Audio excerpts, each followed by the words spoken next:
Sin City Tattoos. I want to go over with my viewing audience today coils, their function, how to measure them, how to understand exactly in detail what it is they do. I know I touched on a lot of this in previous videos on machine mechanics, knowing your equipment, things like that. But I didn't elaborate on them at that time because, you know, it's a fundamental videos on learning your equipment. This is a more detailed inside view of your coils, their construction, measuring, things like that. And I want to show you some cool visual experiments too that you can, you know, not only get the words in your mind about coils and what they do, but you can see exactly what it is they do. Some people learn better with reading. Some people need a visual. I need both. That being said, before we start, I want to touch on one important thing too. Never let anybody tell you that there is only one way or one right way to do something in tattooing. The beauty of tattooing is that it is a unique art form. Once you understand the science of it, the exactness of the science, the fundamentals, you can then marriage that science with your unique set of skills that you have as an artist or as an independent thinker. You can marriage those two things together and come out with a whole variety of ways to achieve the same end result, which is either a great running machine or great artwork. Okay, there is not one way or one right way to do something in tattooing. As long as you understand the fundamentals and you can achieve the same result consistently, it's a result that you want, not some random train wreck that you can just reproduce. Hey, look, I got a fucking train wreck and I can do it again and again. Woo! No, something quality, consistently. You meant to do it. And artwork, you know, speaking regarding the tattoo itself, your customer's skin wasn't traumatized. It was a pleasant experience. The artwork came out the way the customer wanted and the way you intended. Then it doesn't matter how the fuck you get there. Okay, have fun with this shit. Don't follow people like they're Moses through the fucking desert, as if they have the only words in tattooing. Okay, this is an ongoing process. This tattooing. Watch my other videos, understand the fundamentals, and let's have a good time with this, okay? Remember, there is no one person who has all the answers, nor is there any one single right way to do anything in tattooing. You know, there's a variety of ways to achieve the same end result in this craft, okay? But you got to first understand the fundamentals. All right. That being said, excuse me, just getting over being sick. On my workbench here in the shop, I have my drill press vise, okay? Attached to it, I have a tattoo machine frame, okay? Walker style frame. I have an armature bar. It's a copper-plated armature bar. I'm going to just tell you about those real quick. You ever see that crap on eBay? Don't fucking waste your money. Copper-plated is pointless. The whole idea of this armature bar is to be the most magnetic iron that it can be. 1018 steel, that's what you want. Copper plating, if you see my other videos, copper is good for conductivity. There's nothing needs to be conductive about this stupid armature bar. It needs to be magnetic because this coil is going to energize. This coil is going to energize and pull down this piece of steel, bringing your needle down. I'm going to show you real quick. Here's a 125-inch coil 8 ramp that I make here at the shop. Our power supply is a 9-volt battery. Okay, say you supply 9 volts from your power supply to your tattoo machine. Your coil is going to do this. Yay! That's what it does, okay? Up, down, okay? Now, you can see now why I say that copper is pointless on this, okay? It's just a junky armature bar I have laying around that I use for experiments like this. I'm going to show you now about, you know, you can see what your coil, what it's designed to do. It's designed to take voltage from a power supply and that voltage energizes the wires wrapped around this coil core Okay, that coil core should also be 1018 steel. Okay, it should be magnetic.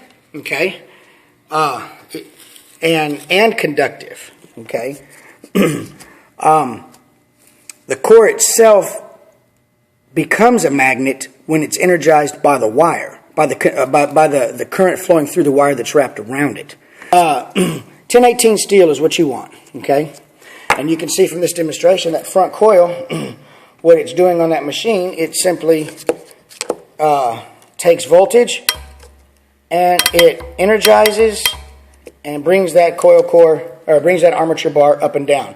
Okay, now the front coil on your machine has the easy part of the job. Okay, it's way out here, you know, at the most flimsy part of this diving board. It's at the most at the less rigid point possible on this diving board. Further back here where your rear coil is, it has a harder task, and I'm going to show you. I'm going to switch this coil around from the front to the rear, and I'm going to show you the difference in that real quick. So we're going to do it without that and without shimming this up to the right height. Normally it would be, you know, about right in there, but rear coil height is super important. Your rear coil is at, if you imagine this armature bar set up like I've said in my other videos, as a diving board, you get more bounce on a diving board at the tip, right? You get less bounce when you first climb up the ladder and get on the diving board right here. You get no bounce. So this coil is doing a lot of work, you know, in its performance. It has the greatest burden because there's less. It is more rigid right here than toward the front where the front coil is. So when you bring this, when you energize this like this, you see that move. This right here, rear coil has a greater burden on it. And on a properly tuned machine, that burden is lessened, but it still doesn't negate the fact that it is positioned at the rear of this armature bar. Okay, and it has a great burden on it.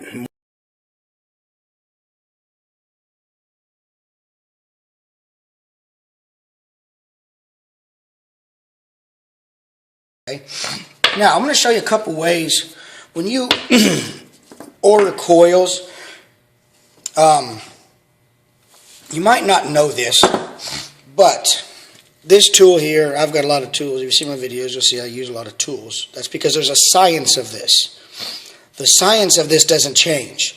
We're baking a cake. The ingredients, the portions of ingredients don't change in baking. Okay? You need a quarter teaspoon of baking powder. You need a quarter teaspoon of salt. Okay? Otherwise, you're going to fail tragically. But you can decorate that cake any way you want. The fundamentals of that cake never change. Okay? Same with this, tattooing. Now, that's why I use these tools. Okay? Consistency is what you're striving for in any building, excuse me, in any manufacturing of parts. What if, you know, car manufacturers, you know, every other car that come off the assembly line, you know, worked, or every third one, the headlights didn't turn on. Okay? You wouldn't buy that shit. You want consistently, accurately, reliable performing equipment. Tools and understanding the fundamentals of your equipment ensure that happens. Okay? Ordering coil cores. Okay? I'm going to do it in inches. I don't use millimeters and metrics and blah, blah, blah. Okay? It's America. Okay? Zero my caliper out. Okay?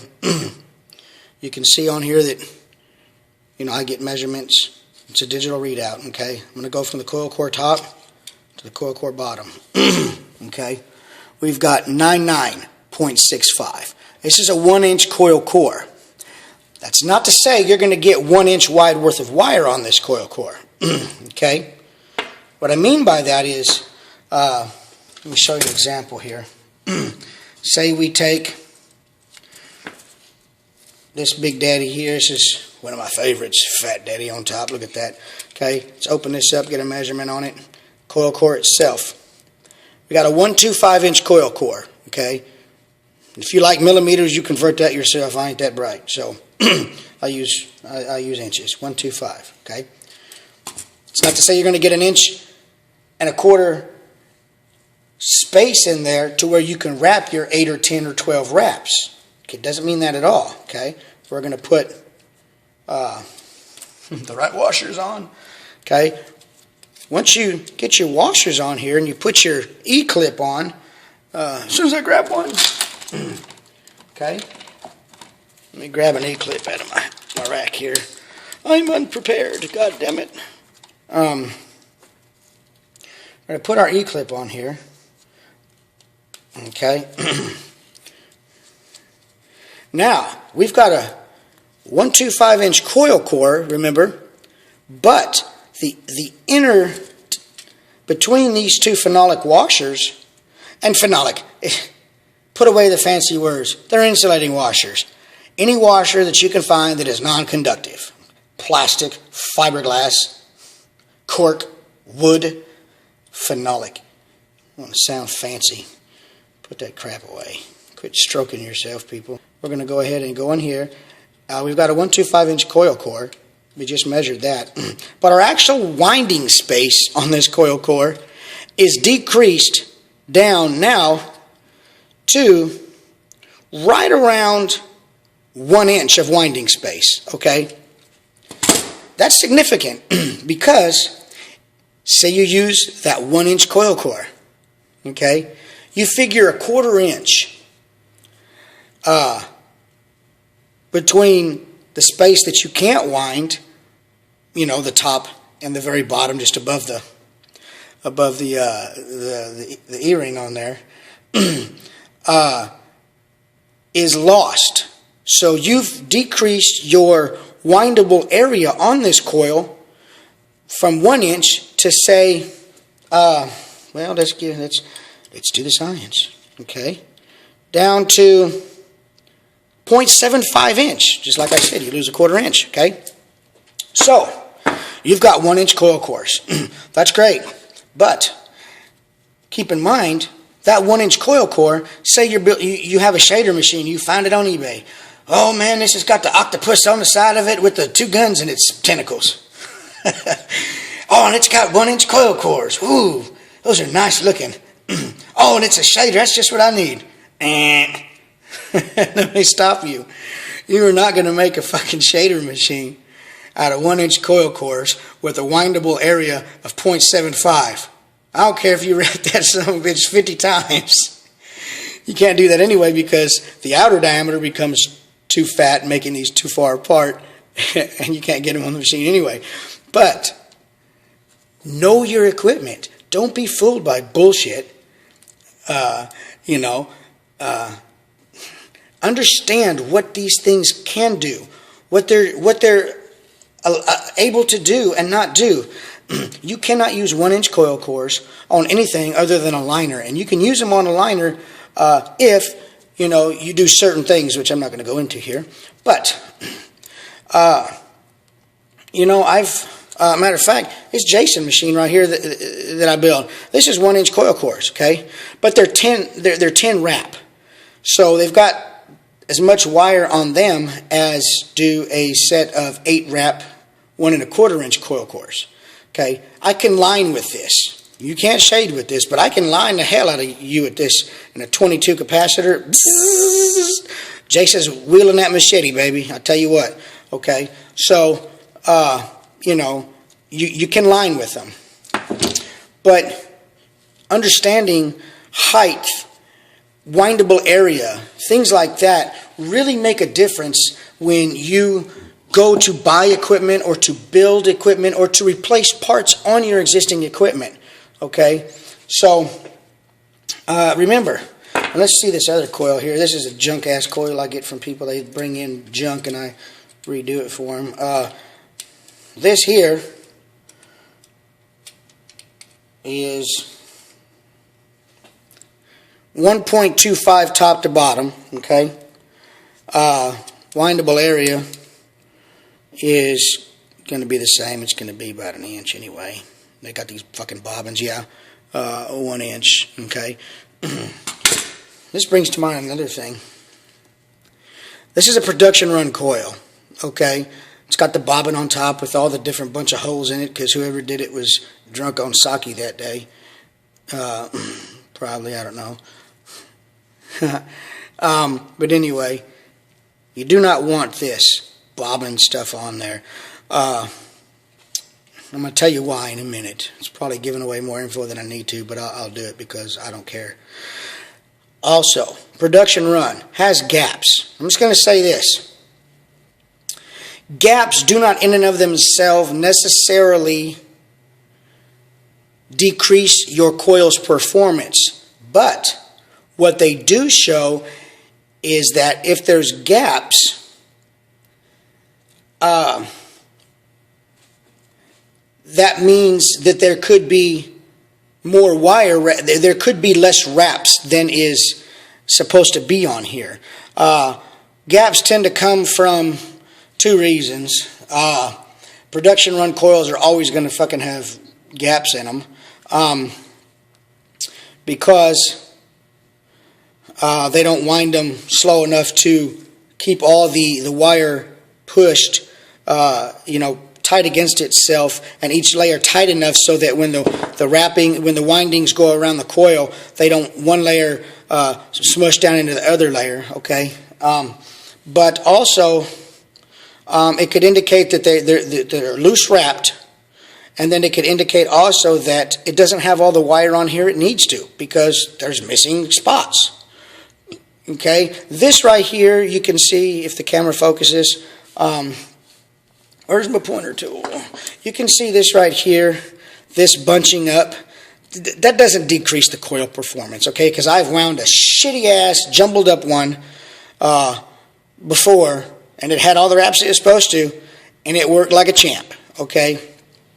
Now, you don't want to buy a coil like that. Aesthetically, it's not pretty, but it doesn't decrease its performance in a significant way, okay? Now, that combined with other bad components on your tattoo machine or misaligned components or inferior quality components on your machine, that coupled with those things could really decrease the performance of the machine. But by itself, it doesn't significantly decrease the performance of the machine, hardly at all, okay? So, anyway, that's another video. I can wrap one of these jumbled up ass 8-wrap messes, and I guarantee that son of a bitch a tattoo, okay? But I'm not going to do that today because I don't have time. But that's that right there. I want to show you something else. Pause. This is one of the black coils here that I'm using in the demonstration that I've gone and unwrapped. And here's a coil core that I was showing you guys a little bit ago. You might have a little at the bottom, a little bit of that jumbling sometimes on a production machine, you will, and it, like I said, doesn't adversely affect the way that it runs the performance of the core itself. But you don't want these gaps in here, gaps, and then sandwiching of layers like you see right in here. My coil core that I wrap is nice and uniform. At the very bottom, you might get a little tiny bit of jumbling at the very last, wrap or so, but that's nothing. I'll guarantee this son of a bitch will go. Anyway, real nice consistent layering through the entire coil core, or through the coil wind, and I'll take and I'm going to unwrap this other one too that I've done. I'll do it here on camera for all the non-believers. There's always some haters out there. I don't care. I do this because it's fun. Unwrap this stuff. Okay. I'm going to raise this up, peel this back.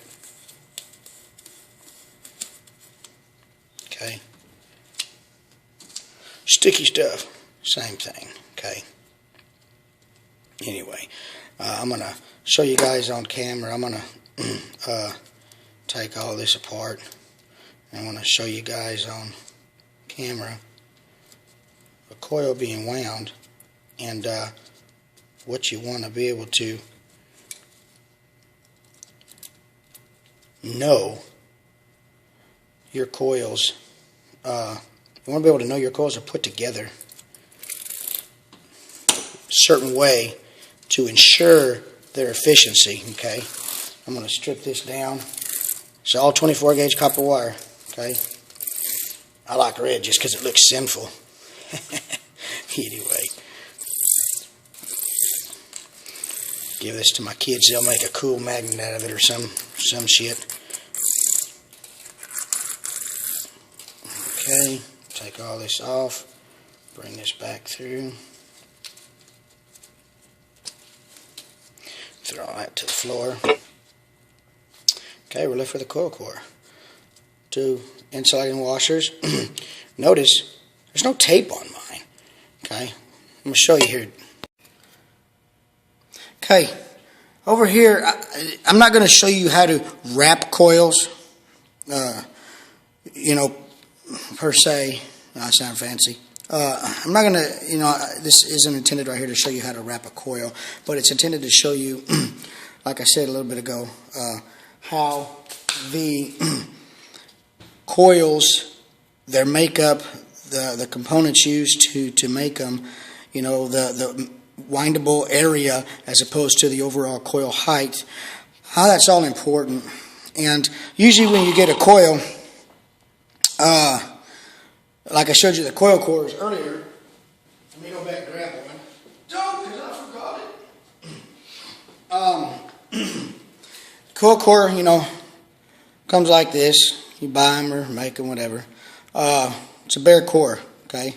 Now, this wire does have an enamel insulation on it. So, I guess if you wanted to, you could wrap it just like that, and it would be insulated. However, that would be a poor decision.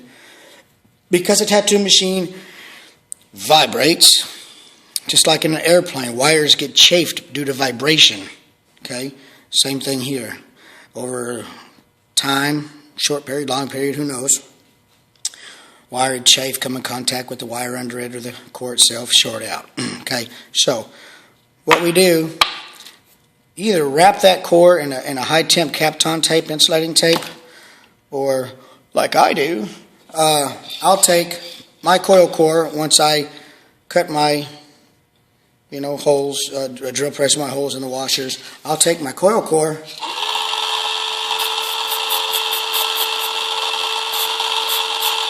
and I'll spray it with a magic spray used in the automotive industry. Okay? I ain't going to wrap it and cut it and with tape and cut it and blah, blah, blah. What if you got a 1-inch coil core like we just showed a few minutes ago, and this tape is wider than 1 inch. Now I got to cut it and blah, blah, blah. Got an insulating adhesive spray right here that is used in automotive electrical repair shops that I use on smaller coil cores. I use them on taller ones too because it's tacky, so it keeps the first layer. I'm going to bring my wire out. Keeps the first layer stuck to the core itself, plus provides insulation. So let's see. We're going to bring a coil. We're going to wind the coil here real quick with you watching. Bear with me. I don't know that I'll wind the whole coil because you might get bored of that, and I don't need to waste unnecessary video space. I wouldn't like watching stuff that isn't necessary, but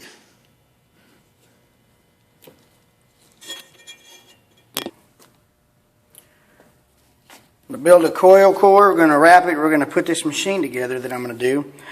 I just changed my mind in the video. It was going to just be about coils, but we'll make a whole machine. Okay, take my washers over here. I just chose to use this color to my drill press here. And I'm going to put the right size drill bit in. Got my washers drilled out.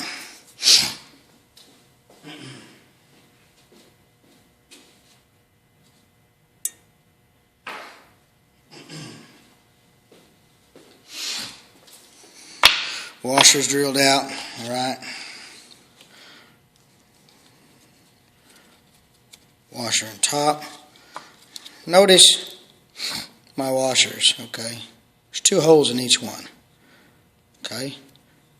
Start wind is the one always closest to the the one closest to the coil core itself, okay? Wires for the front, wires for the back. Yay! It's rocket science. Slide it on there. Slide this one here. Okay. Okay. Now, each one should have two washers, obviously. Okay.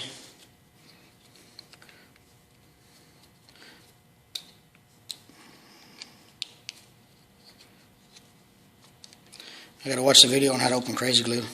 I know how to build a damn tattoo machine, but I can't open the crazy glue.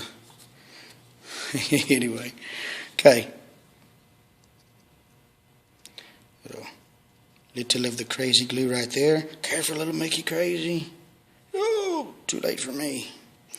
Set that right there to the side. Let that one dry. Same with the other one. We're just gluing the top washer on, that's all. Okay. You don't gotta buy fancy ass epoxy resin, blah, blah, blah, blah, blah. It's not a goddamn Cadillac. It's a well-built tattoo machine, okay? Let those dry, okay? Some of your coil cores that you'll buy or make will have an E-ring clip at the bottom, okay? Some won't. You know, these ones here I'm using today don't, because I didn't put a groove in them, and it doesn't really matter if I did or didn't, okay?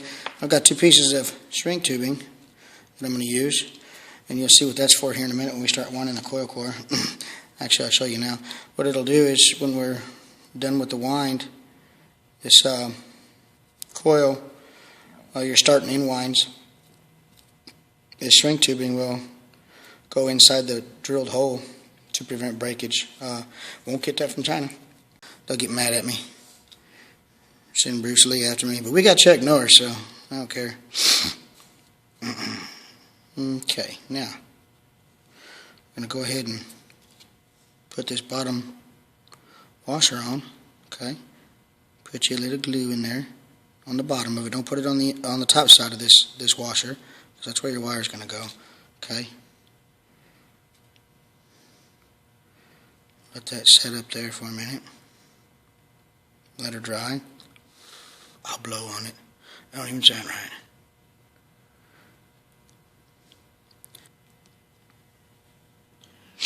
Okay, that's going to dry for a split second. And we'll do the same with this one. Okay. And you can see I started to drill there with the drill press, but I kind of had my drill bit in the wrong place. Doesn't matter. Okay.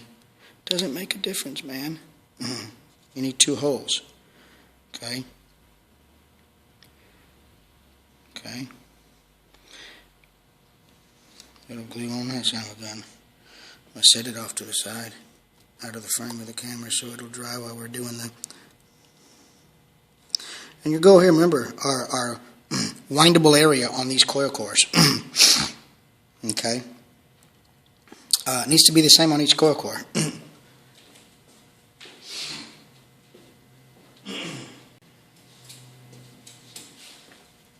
I've been getting over being sick, so forgive me if you hear me clearing my throat a lot. You got kids, you got germs.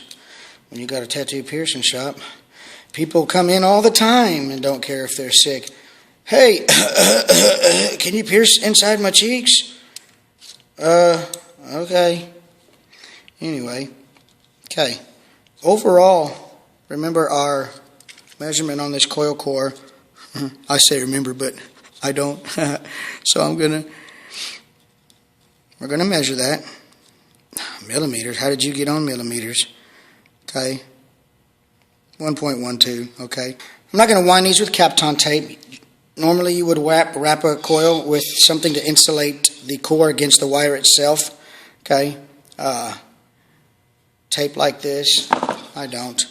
Use an adhesive spray. And what I'm going to do to protect the color of the washers that I'm using, I'll just put a little petroleum jelly right here, because what that does is when I go to spray this coil core, I don't want the spray sticking, to any place except the coil core itself. So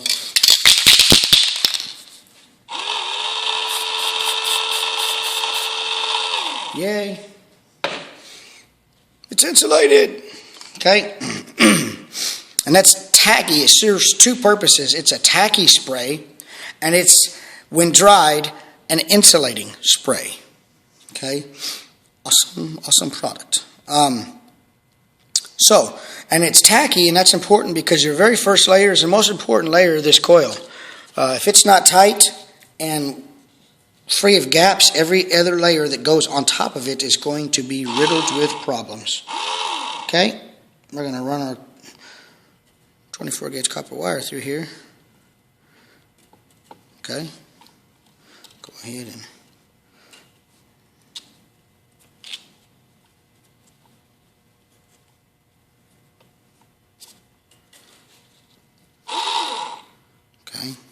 scrunch that down real good and tight. Okay, remember, first layer is most important. Okay, scoot all this down real good.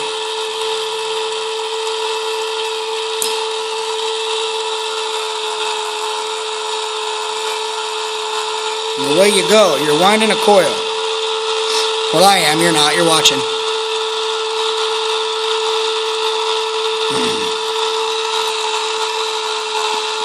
Keep sure through the wrap that everything stays level.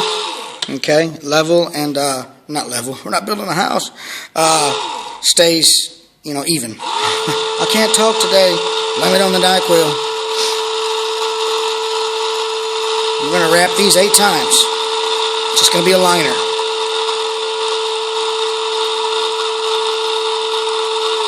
Okay, there's our. There we go. This is wrap 2. Takes about 8 minutes a coil.